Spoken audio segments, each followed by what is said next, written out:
falar de um assunto que a gente começou o programa falando dele, da gestação. Uma das fases mais lindas e desafiadoras para a mulher. Segundo o IBGE, cerca de 3 milhões de nascimentos são registrados ao ano no Brasil.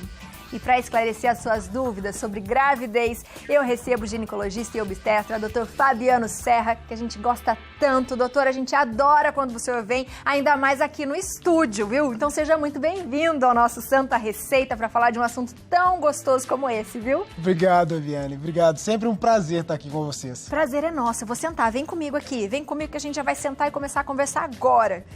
Doutor, quando a mulher descobre que está gestante, ela tem várias preocupações, né? E até ela entender esse universo, que existem períodos. Então, o que a gente precisa saber a partir do momento que ela está desconfiada e fez um teste da farmácia, por exemplo? Biane, essa pergunta é interessante porque, na verdade, se as mulheres pudessem decidir de fato a gravidez, o ideal é que elas começassem com uma consulta pré-concepcional, para descobrir aquelas doenças que já existem, os remédios que toma, ver as questões das vacinas que podem ser tomadas antes de engravidar, para se preparar de uma forma adequada para a gravidez. Mas uma vez descoberta a gravidez, não temos como voltar nessa consulta pré-concepcional. O que a gente tem de opção é fazer um pré-natal de forma muito adequada. Porque aí a gente consegue minimizar os riscos, fazer tudo mais controladinho até o final da gestação.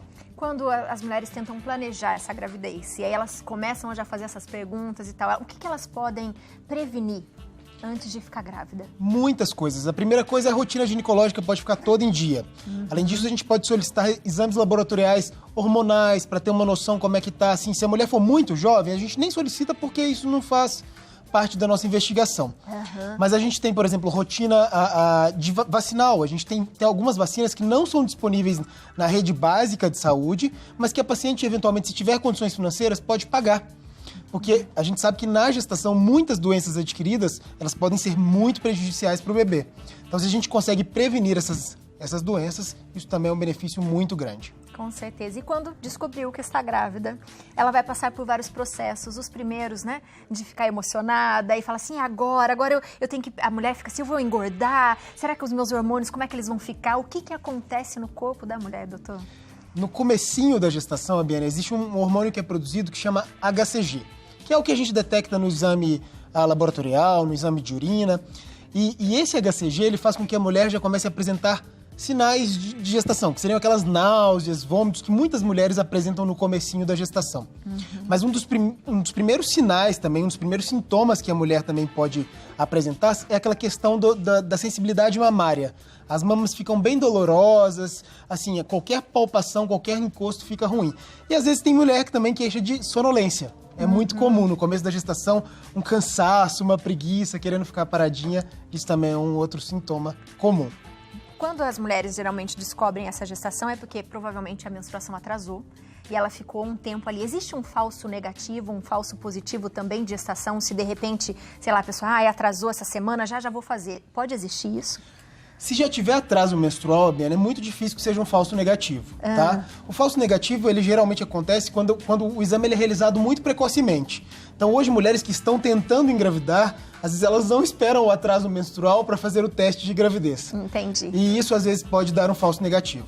No falso positivo, existem alguns tumores que simulam uma gestação, e aí podem ser produtores de HCG que podem ser encontrados no exame. Mas isso é a raridade da raridade da raridade. Eu sempre falo, vê um exame de gravidez positivo, você está tentando engravidar ou se arriscou, a probabilidade de ser uma gravidez é de praticamente 100%. Que maravilha. Esse primeiro estágio, geralmente as mamães ficam muito preocupadas e elas chegam a nem falar para a família, às vezes, né, que está grávida, porque ela tem esse receio por passar mal. Eu queria que o senhor explicasse um pouquinho o que acontece, que pode ter um aborto nesses 3 primeiros meses, por exemplo. Eu acho que o grande ponto que as mulheres acabam não comentando e que às vezes é até recomendação nossa, Biane, é porque nas primeiras 12 semanas de gestação existe uma taxa de abortamento de 15% a 20%.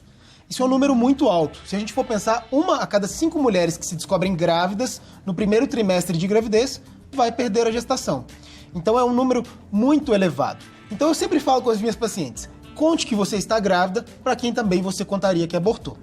Porque aí eu acho que a gente não tem problema, né? A gente, se vai contar para os familiares que também você contaria que abortou, aí tranquilo. O problema é quando você espalha para Deus e o mundo, coloca no Facebook, no Instagram, E aí as coisas são mais complicadas, porque daqui 3 meses alguém vai virar para você, e aí, como é que tá a gestação? E no final das contas a gestação não evoluiu e vai ser mais uma mexidinha ali na ferida que às vezes está demorando a cicatrizar, porque é um processo doloroso. Com certeza. Depois dos 3 meses, o que acontece com a mulher? Quando que o bebê começa a desenvolver? O que ela tem que tomar cuidado? Depois dos 3 meses, o risco de abortamento cai para 0,6%. Nossa, cai muito. E é por isso que é nesse momento que a gente orienta, que aí sim é o momento de falar para o mundo, até porque a barriga vai começar a aparecer, vai começar a crescer, não vai ter mais como esconder.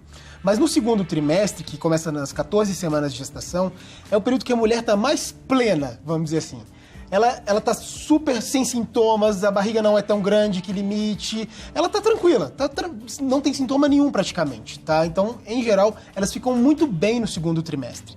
Os sintomas piores da gravidez vão vir lá no terceiro trimestre de novo, que aí podem apresentar outras coisas, né? O desconforto do crescimento da barriga, o cansaço, o peso, dor na coluna, inchaço. Então aparecem outras questões mais pro final. E as visitas ao médico, como que elas têm que ser feitas? As visitas, o que é preconizado pela FEBRASGO, né, que é a Federação Brasileira de Ginecologia e Obstetrícia, é que as visitas sejam mensais no primeiro trimestre. Aí elas passam a ser quinzenais a partir de 28 semanas de gestação. Então, de 28 a 36 é a cada 15 dias. E de 36 em diante, uma vez por semana. Porque com 36 semanas já é aquela reta final para preparar para o parto. E a gente sabe que existem muitas doenças que aparecem mais tardiamente na gestação e que a gente considera que é um neném já prontinho ali para nascer, que se a gente detectar, às vezes vai ser necessário a gente antecipar o parto um pouquinho. E quando que isso acontece, doutor? Tem alguma doença, por exemplo, que a mãe já tem, se ela é hipertensa, se ela tem diabetes, os riscos são maiores? Como cuidar e fazer esse tratamento até com remédios nessa época? É por isso que a consulta pré-concepcional é muito importante, Abiane. Porque sempre que a gente pensa em doenças pré-existentes, por exemplo, hipertensão tem alguns medicamentos que não podem ser usados na gestação. Então a gente tenta trocar para medicamentos antihipertensivos que possam ser utilizados na gestação. O mesmo vale para quem paciente que é diabética. Se ela é diabética, também. A gente tem um nível, por exemplo, de hemoglobina glicada da diabética que é de até 6%. Mais do que isso, aumenta o risco de malformações fetais. Então a gente tem que compensar essa mulher antes que ela se torne, que ela engravide de fato. E lembrando que também é importante a gente entrar com ácido fólico antes da gravidez. Então o ideal é ali, pelo menos 1 mês, de 1 a 3 meses antes, iniciar ácido fólico. E as mulheres geralmente falam também que podem ter o risco de trombose, doutor, na gravidez, já geralmente no finalzinho, né? Isso acontece mesmo por quê? Acontece.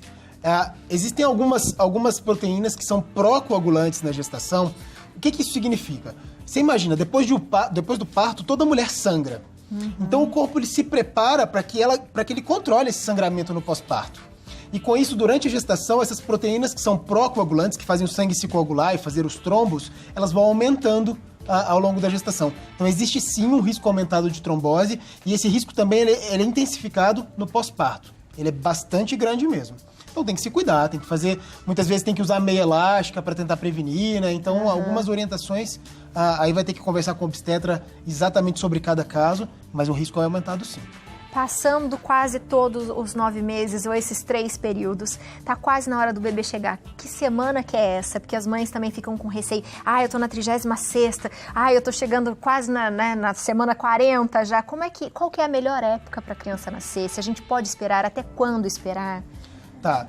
A gente considera que o neném chegou na maturidade ali a partir das 37 semanas.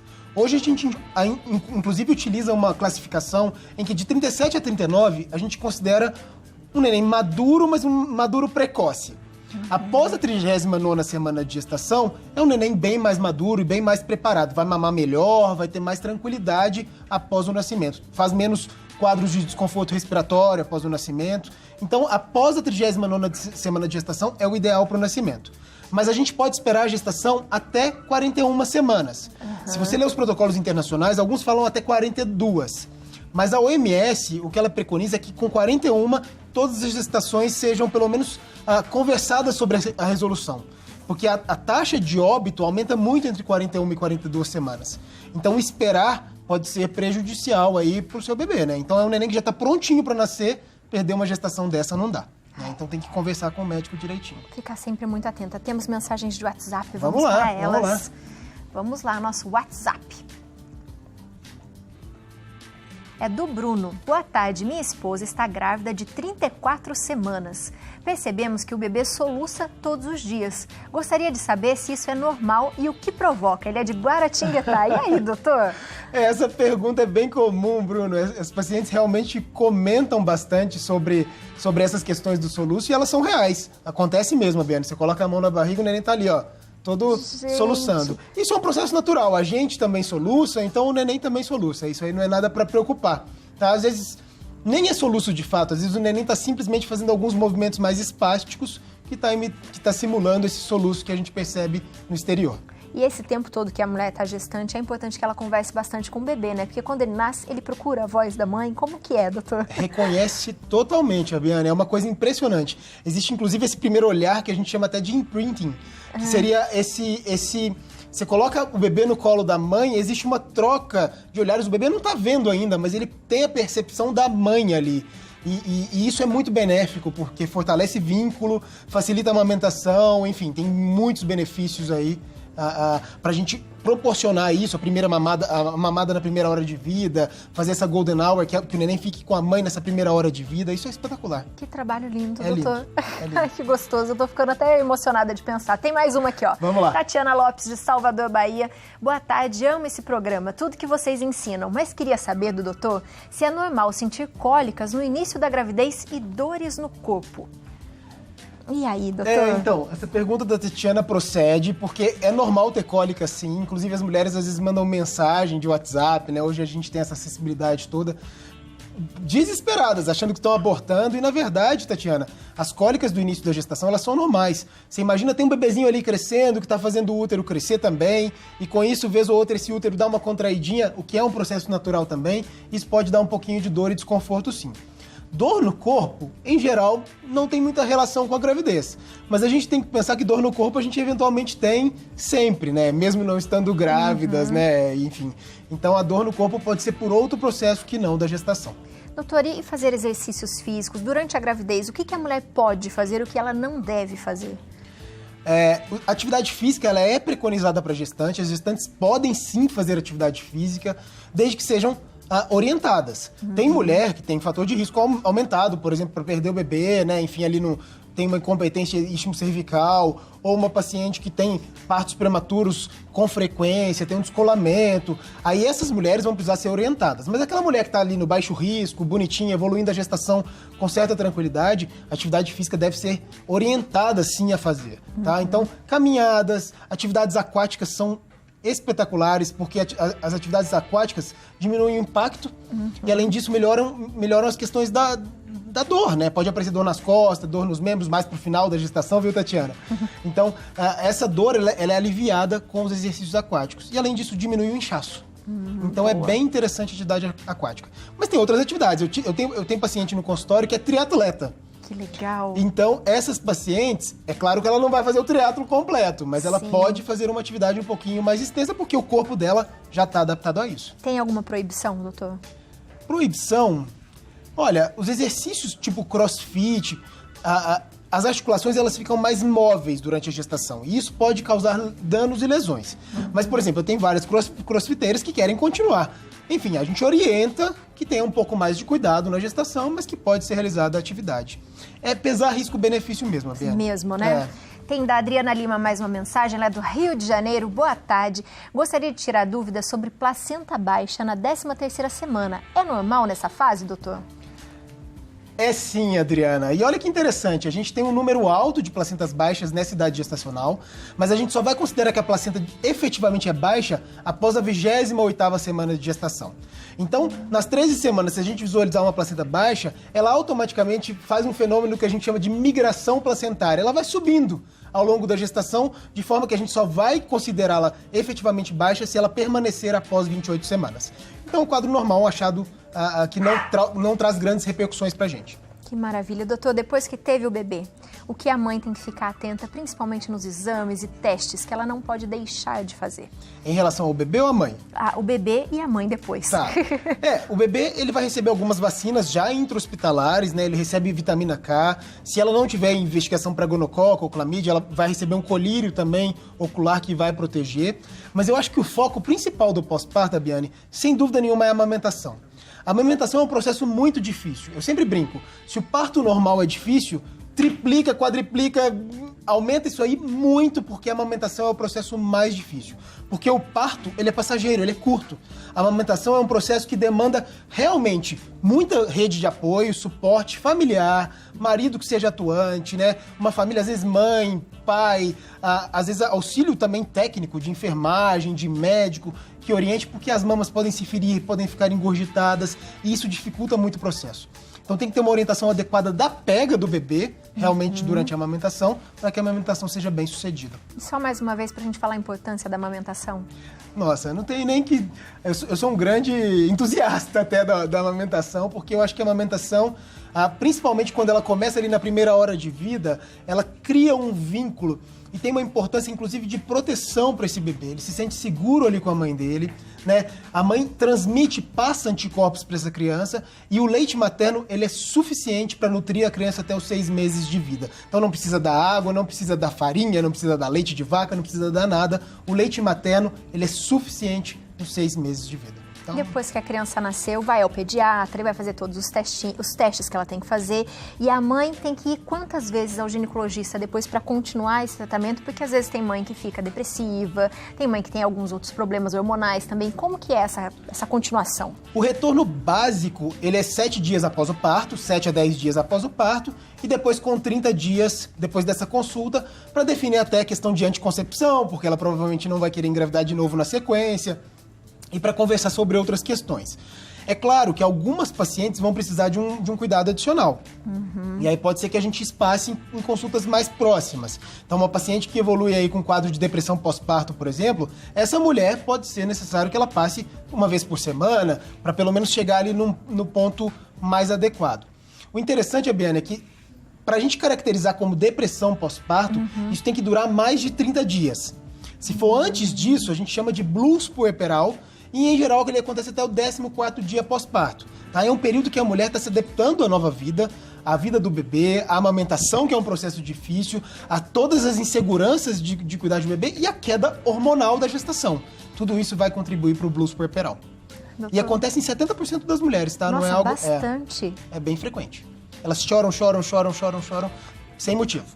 Nossa, mas é muita mudança, né? E é por isso que informação e rede de apoio é muito importante. Porque se ela sabe que aquele negócio é passageiro e ela tem um suporte adequado para superar essa fase, vai muito mais tranquilo, né? Com certeza. Doutor, muito obrigada por responder as nossas perguntas. Tinha mais perguntas aqui. Você vai voltar sempre? Voltarei, então a gente vai fazendo várias perguntas sempre. Lembrando, passando as suas redes sociais para todo mundo aqui, drfabianoserra.com.br. Tem também o Instagram, que é o @drfabianoserra, que eu adoro ver, principalmente os partos, quando o senhor coloca lá e fala das crianças, é a coisa mais fofa desse mundo. Parabéns pelo trabalho, doutor. Gosto demais. Gosto das mães e gosto dos bebês também. Deve ser muito incrível, né? Assistir isso e acompanhar o nascimento de uma vida. Assim. E participar da vida de tantas famílias, isso para mim é o mais... Me sinto privilegiado. Muito obrigada. Obrigada, doutor. Seja sempre muito bem-vindo à nossa Santa Receita. Obrigado, Santa Receita também.